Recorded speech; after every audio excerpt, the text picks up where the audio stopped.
ചോറിൻ്റെ ഒപ്പം കൂട്ടാൻ പറ്റിയ വളരെ എളുപ്പത്തിൽ ഉണ്ടാക്കാൻ പറ്റുന്ന ഒരു മുരിങ്ങയിലക്കറിയുടെ റെസിപ്പിയാണ് കേട്ടോ.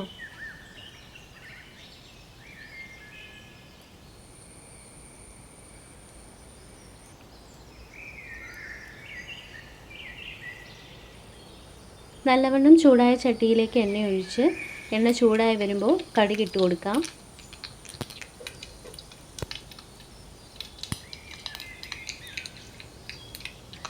കടുകെല്ലാം പൊട്ടിക്കഴിയുമ്പോൾ അതിലേക്ക് നമുക്ക് കറിവേപ്പില ഇട്ട് കൊടുക്കാം. ഞാനിവിടെ എടുത്തിരിക്കുന്നത് ഒരു മീഡിയം സൈസ് സവോളയാണ്. പിന്നെ 4 അല്ലി വെളുത്തുള്ളിയും അത് നമുക്ക് ഇട്ട് കൊടുക്കാം. സവോളയാണെങ്കിൽ കുറച്ചുകൂടി ടേസ്റ്റ് ഉണ്ടാവും കേട്ടോ.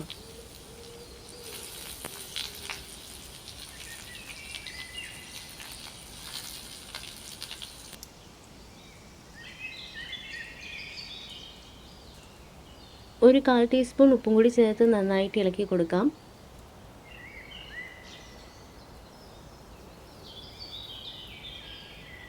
കാൽ ടീസ്പൂൺ മഞ്ഞൾപ്പൊടി ചേർത്ത് കൊടുക്കാം.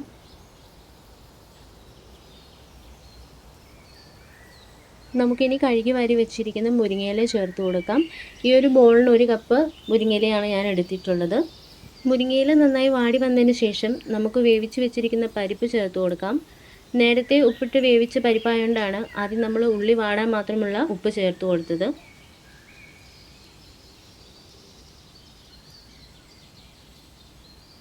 പരിപ്പ് ചേർത്ത് നന്നായി ഇളക്കി കൊടുക്കാം. ഈ ഒരു കൺസിസ്റ്റൻസിയിൽ നിങ്ങൾക്ക് മതിയെങ്കിൽ വെള്ളം ചേർക്കേണ്ട ആവശ്യമില്ല.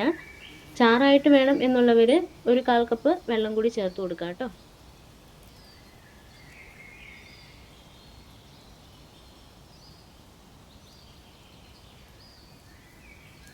രണ്ട് കഷ്ണം മുളക് പൊടി ചേർത്ത് കൊടുക്കാം.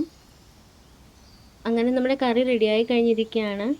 വളരെ ടേസ്റ്റുള്ളൊരു കറിയാണ്. മുരിങ്ങയില ഇഷ്ടമല്ലാത്തവർ കൂടി ഇങ്ങനെ ഒരു കറി വെച്ച് കൊടുത്താൽ ഇഷ്ടപ്പെടും. അത്രയ്ക്ക് ടേസ്റ്റാണ്.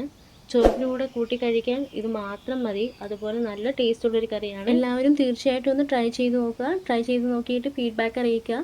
എൻ്റെ ചാനൽ ഇഷ്ടപ്പെട്ടിട്ടുണ്ടെങ്കിൽ ഒന്ന് സബ്സ്ക്രൈബ് ചെയ്ത് സപ്പോർട്ടും കൂടി ചെയ്യണം കേട്ടോ. അപ്പോൾ അത്രയേ ഉള്ളൂ. പുതിയൊരു വീഡിയോ കാണാം. ബൈ.